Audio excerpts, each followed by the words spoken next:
Well, good morning, good afternoon, or good evening, everybody. Welcome back to my YouTube channel. As I mentioned last week in my preview video for the Missabe Western build trip number 3, I did shoot a lot of time-lapse video while I was there last month. And for today's video, I am going to present the first of those.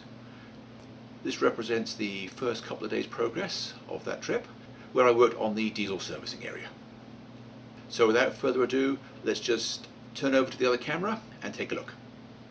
Well, as you can see, when I arrived, there was a big gaping hole in the benchwork where the diesel yard is going to go. So the first thing I'm going to do is make some sub-roadbed for that area.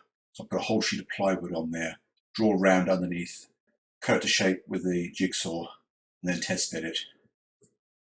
And then repeat the process for the approach grade. Now I'm figuring out what it needs in the way of risers. And I have a 4-inch wide strip cut that I'm just going to put on top of the existing joists. You can see I'm doing that now. And now I'm gluing them in place. I'm just checking the measurements to see what I need to do the rips to go on top of the piece of foam behind it.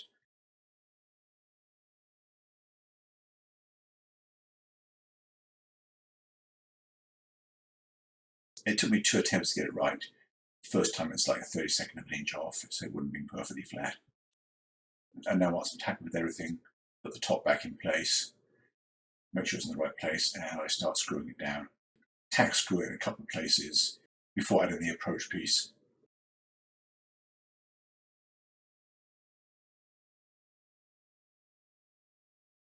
And here I'm using a series of straight edges to help me find the joist, because there's very little margin for error when screwing into the edge of plywood.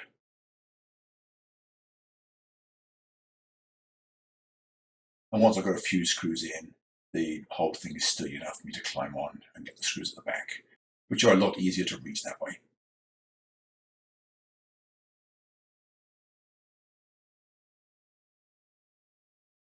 And then after that, there was a few screws that I could only reach from underneath. Now I'm going to repeat the process with the long narrow strip for the approaches and add a splice plate between them. And then I realized that I had left myself some leeway at the far end because the last yard of roadbed wasn't screwed down, and I had some extra length to play with, allowing me to get an extra ½ inch of height.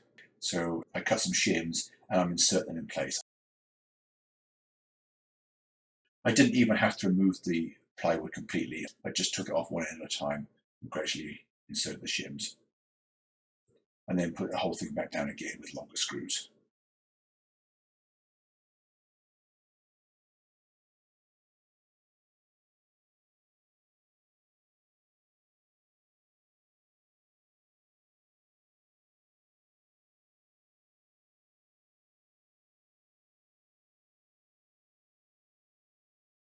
And now starts the process of getting the grade as accurate as I possibly can. It doesn't really matter what the numerical value of that grade is, as long as it's nice and even. And it's worth taking the time to get it perfect. So that's what I'm doing now.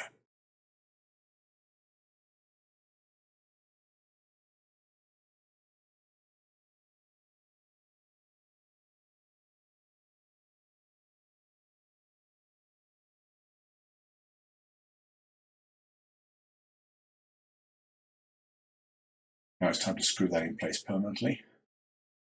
As with before, the shims are glued on the bottom and then screwed from the top, which gives me some measure of adjustment if I don't get it quite right the first time round.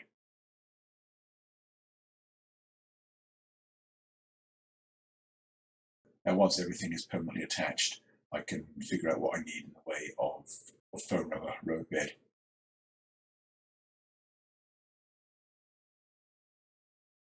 I'm using up 2 full sheets and a whole lot of pieces. Starting from the far end with a long narrow strip, then doing the approaches, just cutting it to size one piece at a time.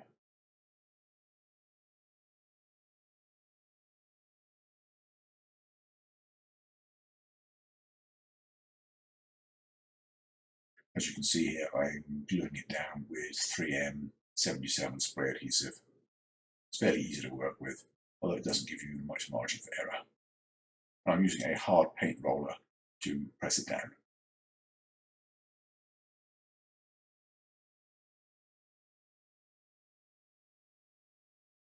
once I'm happy with the phone roadbed, it's time to lay out the full-size track print, get it in exactly the right place, get all the wrinkles out of it. That box of screws is just there as a weight to hold one end still while I work on the other end.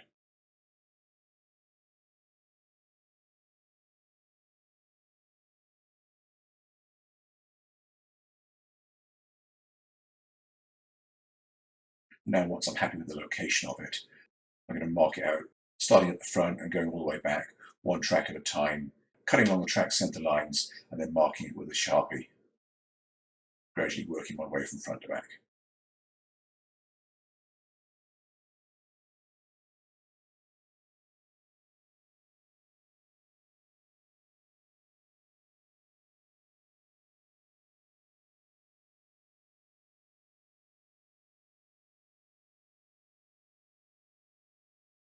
And although the track plan is now shredded, the net result is that I now have the track center lines accurately drawn on the phone rubber. So I can throw that paper away now. It's done its job. Now I'm getting out the box of turnouts that I built more than a year ago, and I'm laying them in place, making sure the alignments work. These are mostly number 8s with 2 number 7s. And now once I'm happy with the locations, I mark where the throw bar goes, and I'm drilling the holes for the switch machines.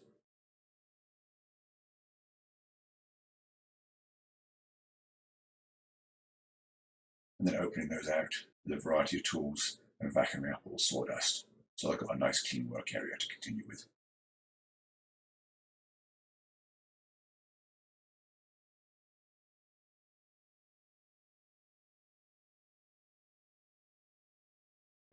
I'm going to use up one whole box of flex track and a few pieces on this job. As you can see, I'm starting at the far end again, working my way down. First thing I have to do is to install the special piece that I made last time that goes from code 80 to code 73. And then once that's in place, it's just a case of working my way up the hill towards the engine terminal.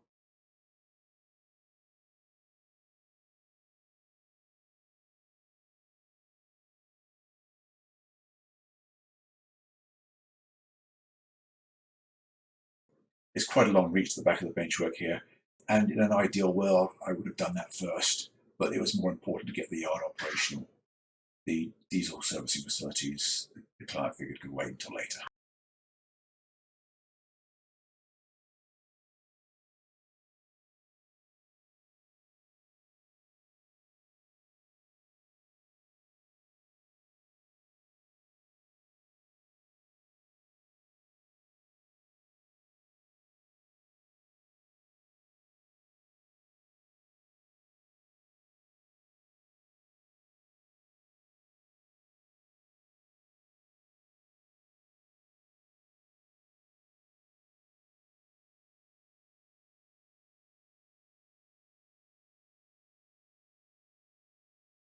And then once I was happy with the alignment of the first few pieces of track and that first turnout, it was time to go back and glue it all in place.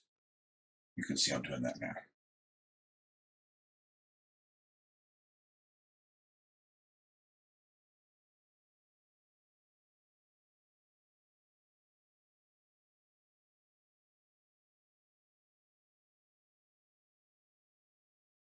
Now I'm gradually working my way along the yard ladder, just making sure the turnouts fit one at a time. In most of the turnouts at the far end, there was a little bit of trimming to do as they were fitted fairly close together. And then as I got into the main ladder, I actually needed a short piece of flex track to go between them. Because of course, the parallel tracks heading into the diesel servicing building are a lot further apart than most parallel tracks.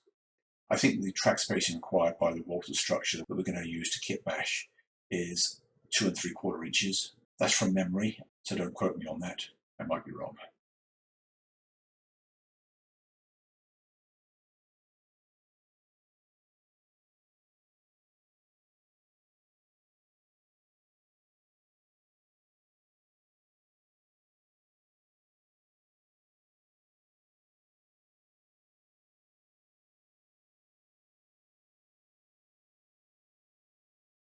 And now I'm happy with the alignment of all these turnouts. I'm gluing them in place.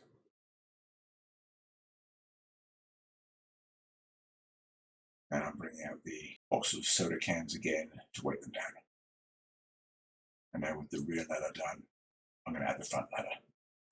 As I may have said earlier, all other things being equal, it's better to generally start at the back and work your way forward.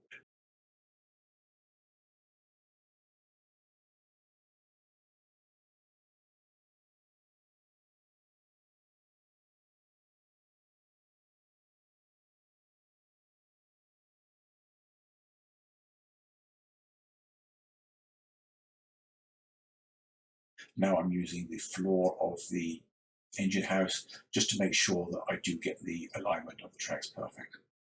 In fact, I ended up at one point turning it upside down and using the grooves in the top of it to hold the rails the right distance apart and make sure they were perfectly straight. Of course, as with any track laying project, there's a lot of repetitive work, so I don't really know what else to say now. I'm just going to sit here, watch the video with you, and I'll make further comments as I see fit.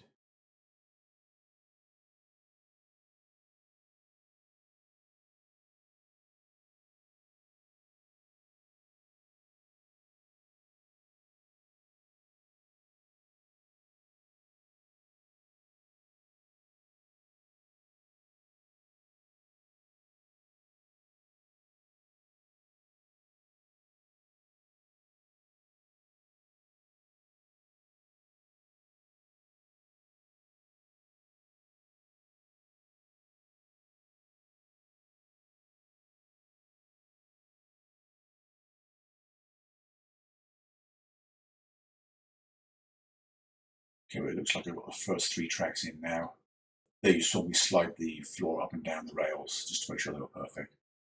And then there's a slightly larger gap between tracks 3 and 4 as the 2 buildings are placed side by side. I think that gap needed to be 3¼ inches, although once again that's only from memory. Plan is that we'll kit bash an L-shaped structure with a long building over the back 3 and a much shorter version of it over the front 3. Kit bashing from about 4 kits.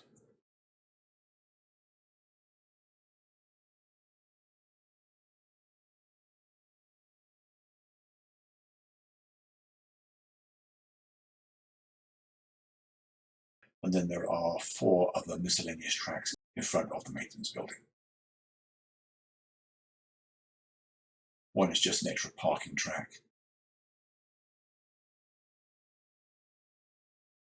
And then there's 2 long straight tracks for refueling.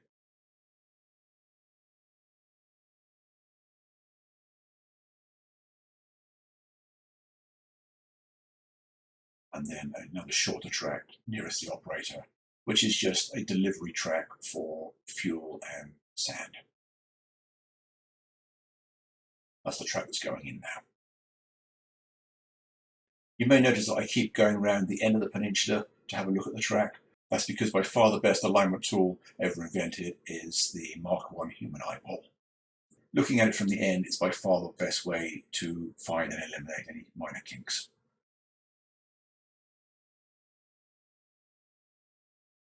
And now I'm going around drilling all the holes for the feed wires.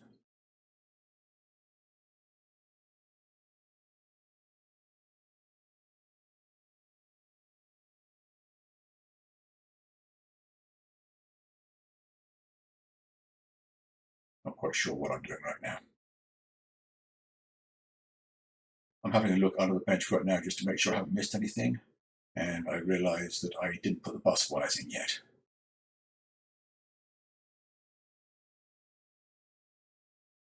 Okay, now I'm pulling bus wires through underneath. The bus for the main lines is right at the front, and I decided to put a separate one under the diesel yard for the new track, so that the feed wires could be a lot shorter. And I'm just tying them in with the standard connectors just at the far end of the yard ladder.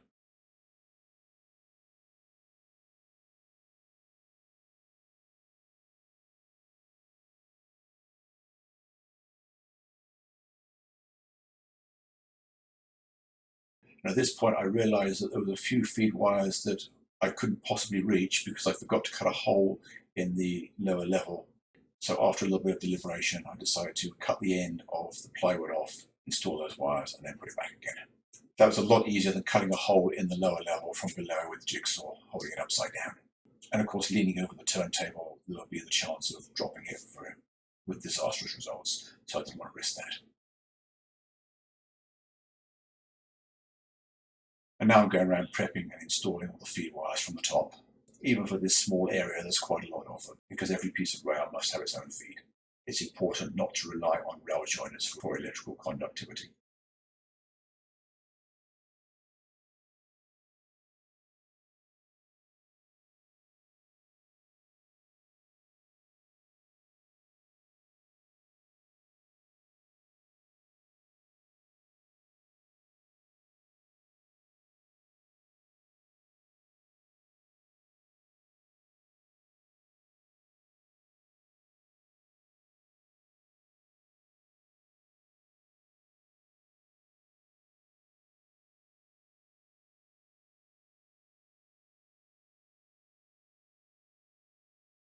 Doing a bit of a cleanup now, because with all the cutting and drilling, there's a lot of sawdust lying around. And I want to get rid of that before I get the flux and the solder out, because I don't want to turn the dry sawdust into a big gooey mess.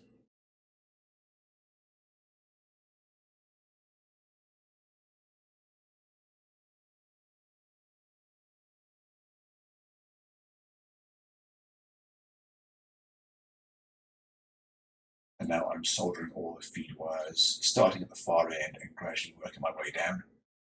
Just soldering the top ends to the rails. And I will come back later and do the bottom ends.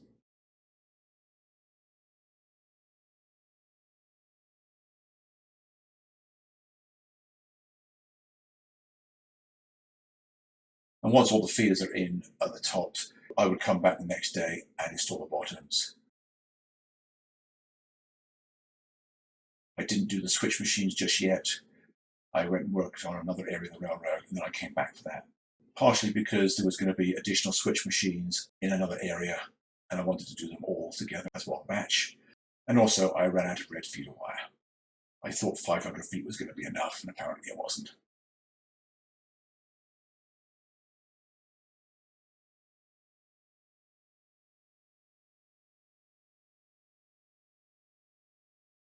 The last few feed wires at the end of those back tracks I did from the end of the peninsula instead of reaching over from the front. And somehow I managed to snag the end of one of those rails, which is why it has a piece of masking tape over it, just so that it doesn't get caught and ripped up further. So anyway, that is all for this time-lapse video. And I hope this has been enjoyable or instructive or both.